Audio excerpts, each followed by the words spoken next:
Gentlemen, welcome back to part number 2 of the daily, where it's really bright on that side of the room. Yes, we're watching DeMusliM against NesTea, where we're going to see both Mech play. We've already seen the start of that, and of course a comeback. What? No one does that in StarCraft 2. Well, DeMusliM does because he's the man. So to begin this part number 2, I'm going to drink from my usual jar of water.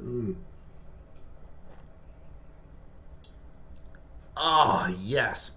I don't know about you, but I have some of those plastic cups, like when Taco Bell is doing some sort of special and they have like the Inception Taco Bell cup. Like they have these movie cups, and my roommate just keeps them and washes them and uses them, kind of standard. And that sort of plastic feels like kind of on the lips, but glass never feels wrong. I love drinking out of jars.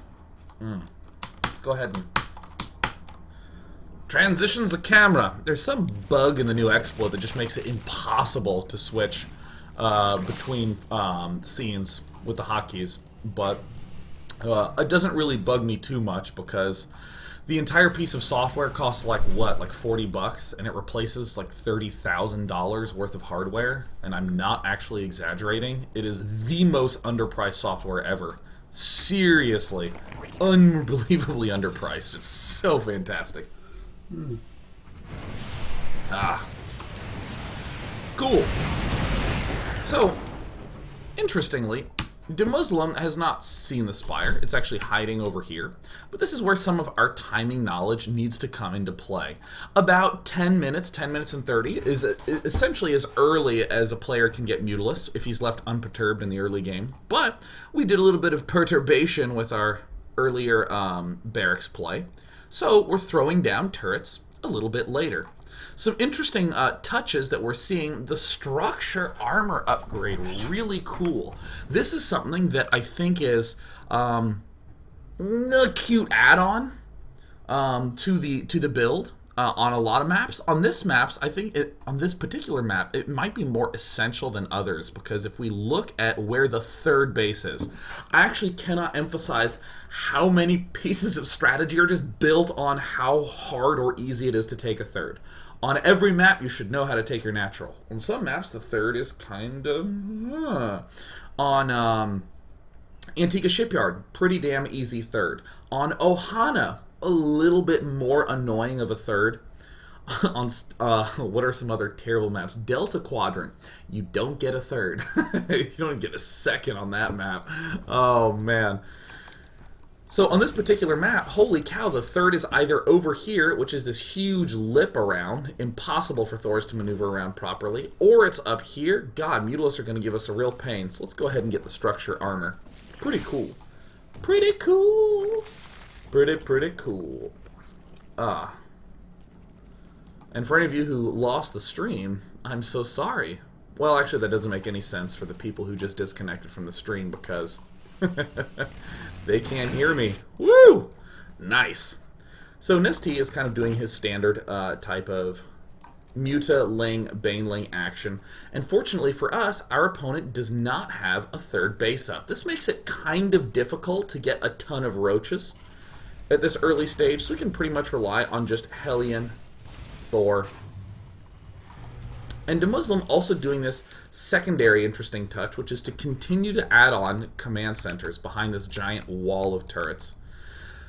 Attack is going down. If you have +2 attack, you just rip Mutilus down super fast. I'm like 90% positive that 2 shots kill a Mutilus then, if you have the +2 attack upgrade. I'm not going to check, I'm just going to hope. But I'm torn as to whether I prefer attack or armor. I'm just torn is all I'll really say. But regardless, we're seeing DeMusliM pretty much play out somewhat of a standard mid-game mixture. Thus far, DeMusliM has done a lot of moving forward with these Hellions. This has helped him keep an eye on this Mutalisk count. He knows, in other words, that there's not a ton of roaches that are barreling down towards him, and if there are some roaches that start to come down, DeMusliM will have plenty of time to see. But pretty typically, with Mech, a big goal is to establish a third pretty early. And I don't mean early in this time, I just mean as quickly as you can. Mech is one of these weird army mixes that the bigger it gets, the way better it gets. So for instance, you know, it might be something like 10 Marines is twice as good as 5 Marines. But 10 Thors is like way more than twice as good as 5 Thors. Like way, way, way more. Just because of the splash damage, the stack. They basically aim up once, shoot, kill all the Mutalists, aim down, kill all the rest of the stuff. So we have this pretty calm, not very dramatic mid-game coming up. And where's that other command center? Yeah, now floating up here, this is one of the more interesting moves, I think, of this game, but we'll just sort of chill for a bit. In other exciting news, just getting the upgrades, as you might expect. Getting the tanks up and all this good jazz. This, though, interested me a good bit. This extra reactor factory. You can actually support 4 factories with Tech Lab and 1 factory with reactor pretty calmly. But this reactor factory lets you be very, very aggressive with your, obviously in terms of harassment, but also you can replenish the Hellions so quickly that you can continue to press forward into these big pushes. Also, this starport that's going down, this starport should be very close by this factory with the reactor.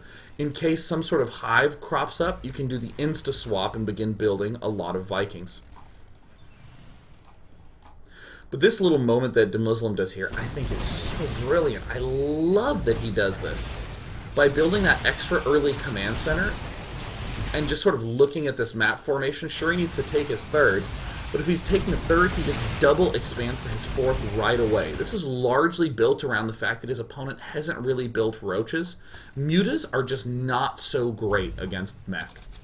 Just really not so great. So DeMusliM just identifies and immediately pushes out. And suddenly, remember the structure armor upgrade that we got, giving everything this awesome 2 building armor? Gonna help so much with this planetary fortress, and it has 5 armor. Zerglings can hardly do anything to it. And DeMusliM waits until he's literally maxed. I think that is almost always correct when meching. All you really have to be certain of is that these backsides are very well protected. There's been a lot of counting going on. Just seeing how many Mutalists there are, seeing the numbers not really increasing, seeing that it's, you know, just 1 upgrade instead of 2. And all this means is that back around here, before the push began, we know that most of the Thors want to be here. We don't really want to be leaving a Thor at the back. We only have 4 turrets back here. And when you're meching, you actually end up with a good bit of minerals. So, just spending that minerals on massing turrets. A lot of that effort is being spent building turrets up here, will be spent building turrets up here, but if you're unable to get the 4th or pin back, DeMusliM would just plan down a ton more turrets there. Oh yeah, fast forward up to the attack. Yeah, here we go, bam. So this huge force of Banelings coming in. Paradoxically, Banelings are amazing versus big mech armies. Completely contrary to popular belief, Thors are probably best dealt with in huge numbers by a lot of Banelings. I kid you not. Even though they're armored, they tend to cluster really well, and because their hitbox is so big, like Banelings are almost always dealing damage to them.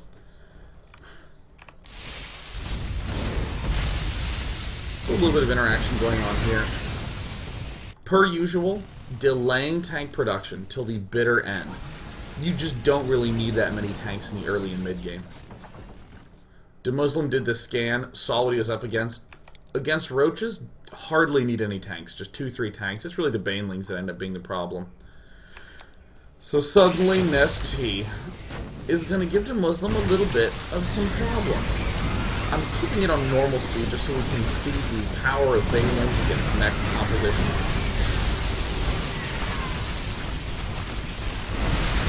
There, look at that. That one hit just half-life all those Thors.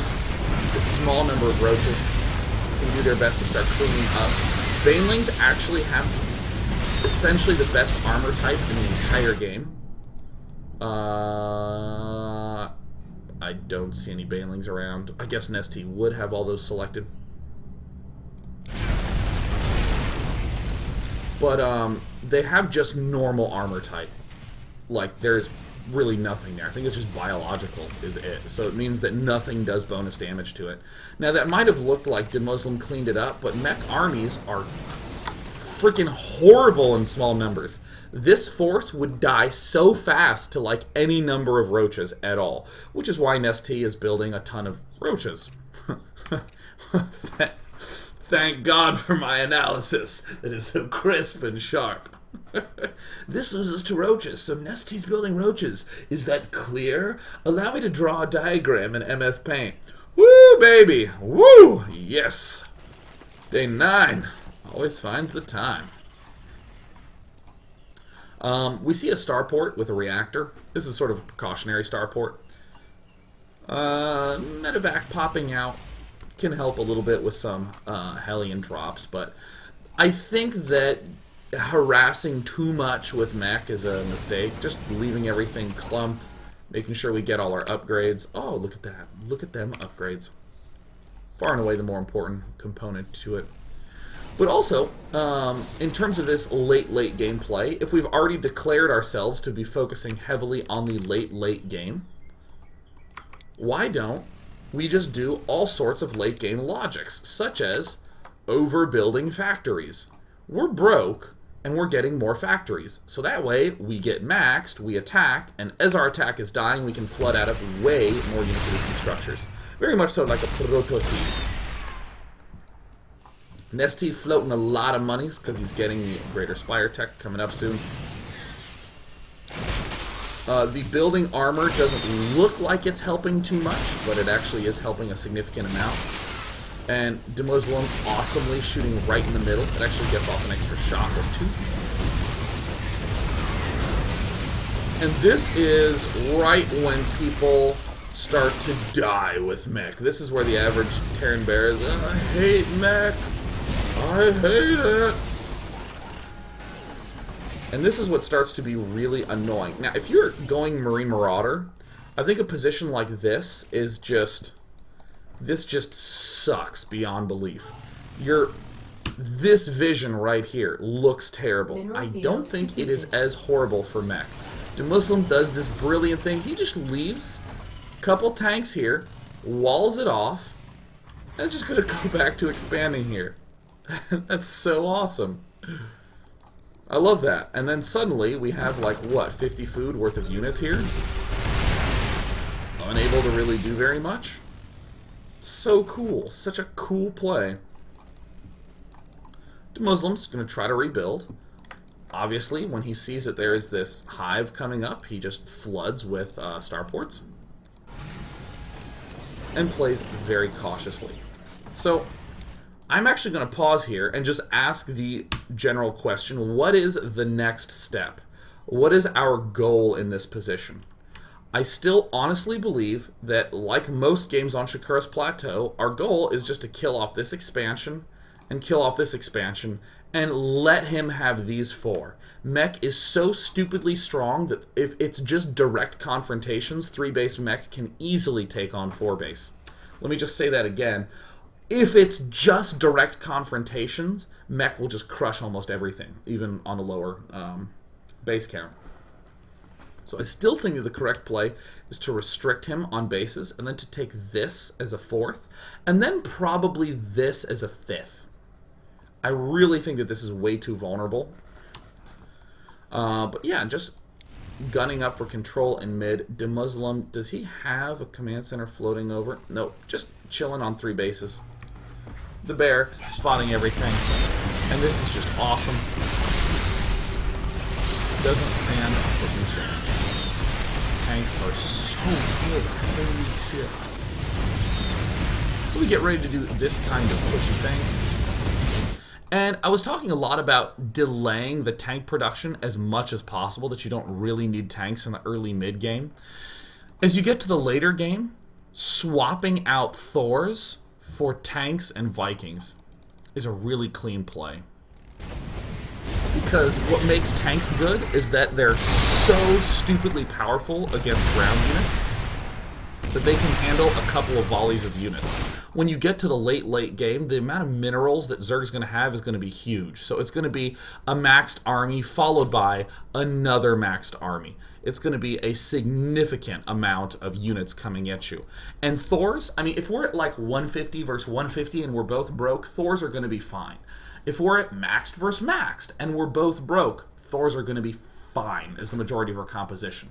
But if we're at max versus max and the Zerg has a ton of money, that's when we really need the tanks. And that's why DeMuslim's making them tanks, because DeMuslim is awesome. Multiple Vikings now coming up. Again, just controlling these expansions, trying to clear forward. Infestor Broodlord is one of these mixtures that looks unstoppable literally every single time we see it.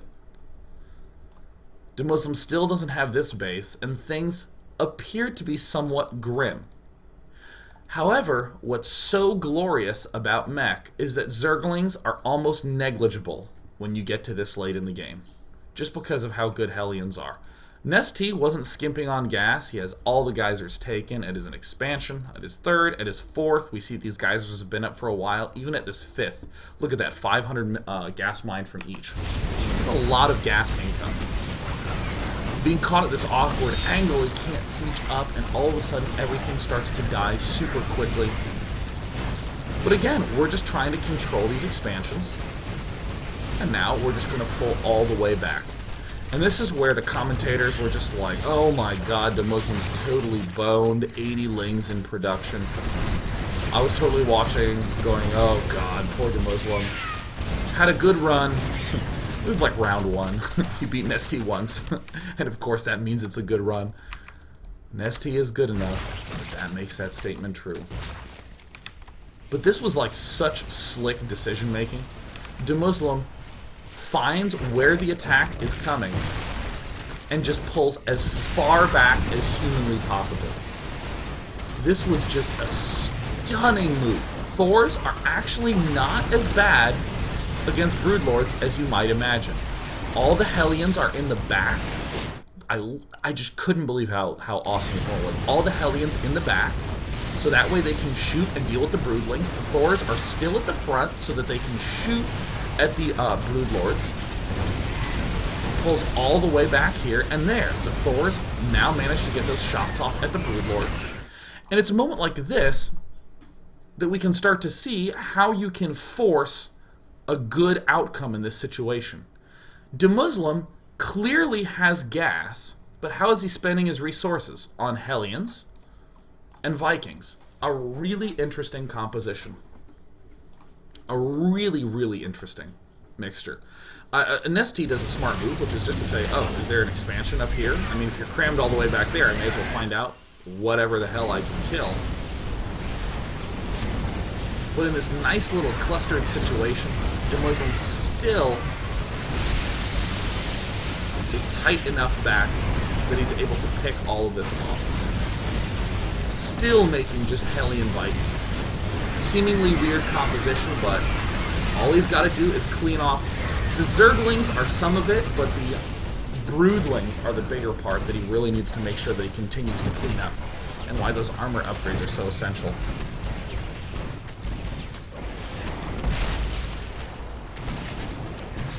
Really smart production, just Viking Hellion in the midst of all this, pulling back, the really smart positioning. And one thing to note that there's almost this Zerg quandary in the when Zerg's deciding how he wants to play out the mid game. Zerg kinda wants to go for some like general roach upgrades is what we see players usually going for. Focusing on the roaches, making sure the roaches are upgraded to deal with that mid-game mech army. But now we're going to transition to Broodlords. We're upgrading roaches so our Broodlings actually suck. They do like 1 damage per nibble at the Thors. The thing that the Broodlings are really messing us up with is letting our Thors get in range of the Broodlords. The Broodlings are being shot at by the Thors because Thors are stupid. So that's why the Hellions are at the back and the Thors are at the front. If the Zerg player was focusing on Zergling upgrades and building those melee units in the mid games, that's when his Broodlords are going to be more powerful. But that's also when the mid game is going to be harder for Zerg. So it ends up with this balancing out effect. So in this last position that we're looking at, DeMusliM still has to establish control of this base. But he's already spent all the gas he needs to on upgrades. He spent all the gas he needs to on infrastructure, which is actually hugely costly. I mean, all of these are essentially 100 gas each. So this is like 1,000 gas down the tubes of infrastructure, but suddenly, oh yeah, these are all gas, this is gas, all the add-ons are gas. So now we're going to feel a huge surge up in our gas flow, even though we're low on bases. And this is the perfect time to end part 2, right after that attack where DeMusliM boss-like held it off. Now we're going to go on to part number 3.